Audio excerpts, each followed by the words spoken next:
नमस्कार मित्रांनो, तुमच्या सगळ्यांचं स्वागत आहे आपल्या चॅनलमध्ये। तर आपला लास्ट व्लॉग होता तो होता नरसोबाच्या वाडीचा आणि आता आपण चाललोय एका नवीन ट्रिपवर ज्याचं नाव आहे खिद्रापूर। खिद्रापूरला बेसिकली एक शंकराचं मंदिर आहे, ते खूप पुरातन आहे आणि खूप नामचीन आहे। तिकडे खूप लोक येतात शूट करायला, विजिट करायला। आज आपण पण त्या मंदिराला विजिट करणार आहे। आमच्यासोबत हा व्लॉग नक्की एन्जॉय करा। एंट्रन्स आहे मंदिराचं आणि जसे जसे आतमध्ये जाऊ तसे स्थापत्यकलेचे सुंदर नमुने आपल्याला दिसणार आहेत। हे बघा, 4 पिलर्स,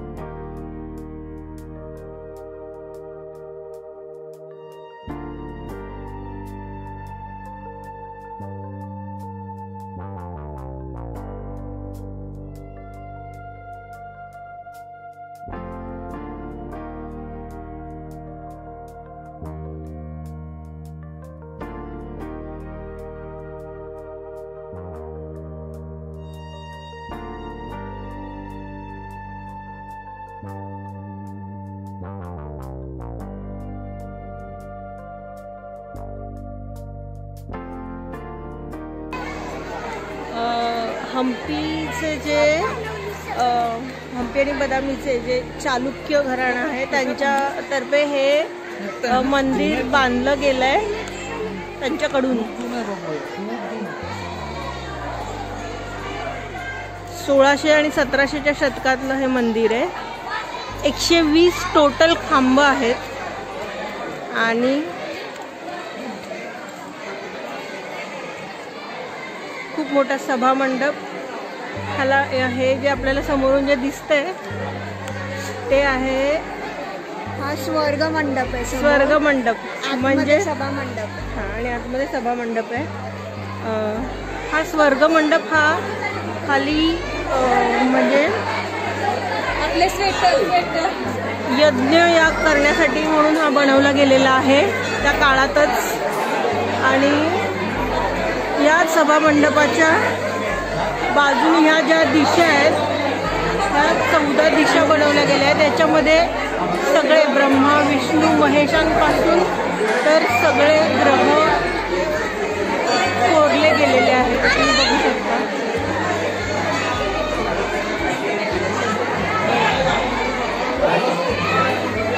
आणि त्यासाठी हा सभा मंडप बनवला गेला आहे, स्वर्ग मंडप म्हणतात। इथून आपण जे यज्ञ याग करणार ते त्याच्या काय म्हणू लहरी स्वर्गापर्यंत पोहोचतात असं मानणं आहे। खूप सुंदर अशी एक कलाकृती आणि पण मुघलांकडून आणि स्पेशली औरंगजेबाकडून याचा विध्वंस केला गेला म्हणून खूप साऱ्या मूर्ती तुटलेल्या स्वरूपात दिसत आहेत आपल्याला, पण तरी पण खूप सुंदर। आणि आतमध्ये शंकराच्या 2 पिंडी आहेत, पैकी एक कोपेश्वर आणि एक धोपेश्वर। तर कोपेश्वर म्हणजे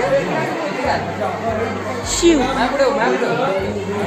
आणि धोपेश्वर म्हणजे विष्णू, असे हे 2 कोपेश्वर आणि धोपेश्वर नावाच्या पिंडी आहेत। आणि अशा प्रकारे हे मंदिर उभारलं गेलेलं आहे।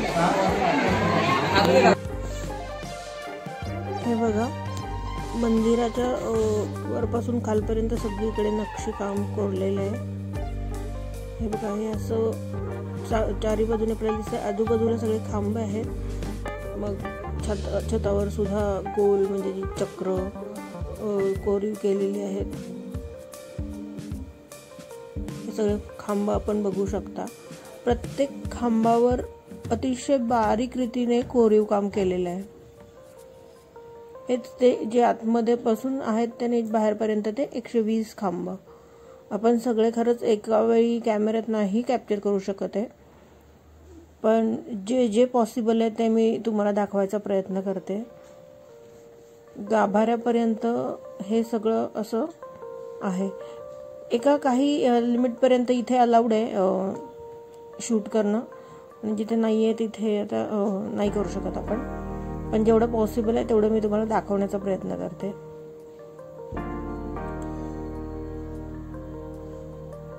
हळूहळू आपण पुढे मार्गक्रमण करीत आहोत गाभाऱ्याकडे. बघा, प्रत्येक ठिकाणी अगदी सुरेख असं नक्षीकाम आपल्याला दिसतंय, आणि ते सुद्धा 1600-1700च्या शतकातलं हे बघा, अगदी काय म्हणतात, पायरी सुद्धा किती रेखीव आणि सुंदर आहे. पहिली पायरी जी असते मंदिराची, आता आपण गाभाऱ्यात जो प्रवेश करतो तेव्हाची ती जी पहिली पायरी आहे, असं म्हणजे अगदी बारीक बारीक नक्षीकाम आपल्याला प्रत्येक ठिकाणी बघायला मिळते.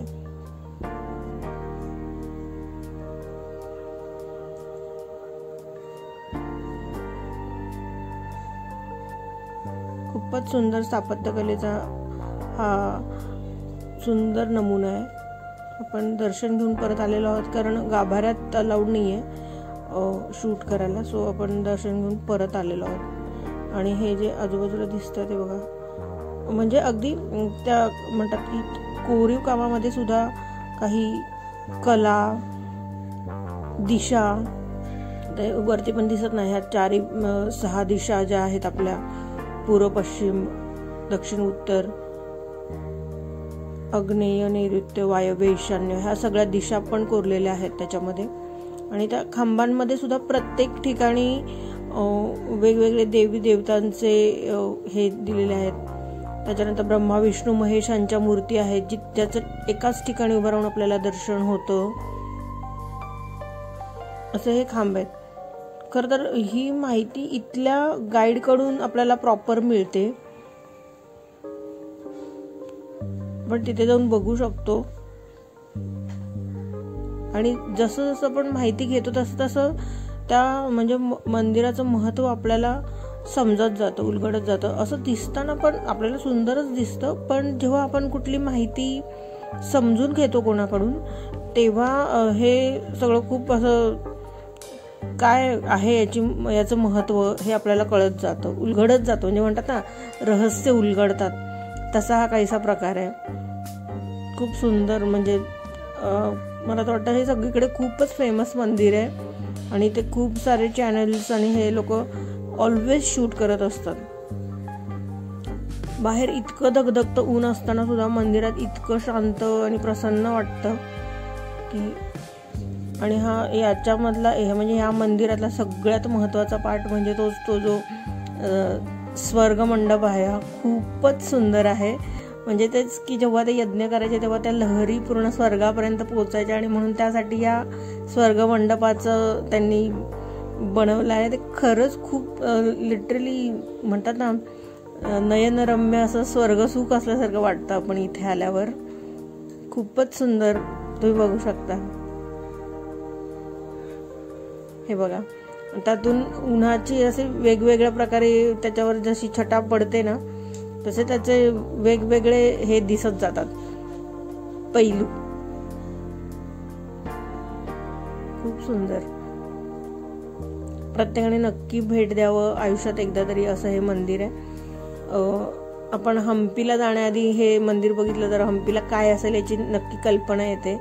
आता हम्पी पण तसं खूप लांब नाही आहे, बट स्टील हे महाराष्ट्रात असल्यामुळे आपल्याला थोडाफार नमुना त्यातून बघता येतो.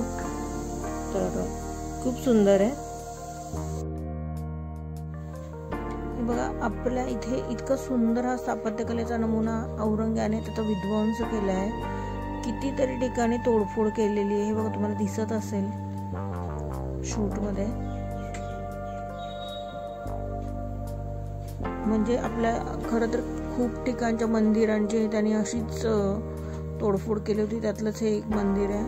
पण तरीही इतकं म्हणजे म्हणतात ना, तो खडक जो आहे तो इतका स्ट्रॉंग असल्याने त्याला एवढं काही करता आलं नाही आहे. जेवढं पॉसिबल होतं त्याने केलं आहे, पण तरीही तर त्या ह्यांच्या म्हणण्यानुसार गाईडच्या इकडच्या हा जो खडक आहे तो कित्येक मैल दूर कोसो इथे मिळणारच नाही.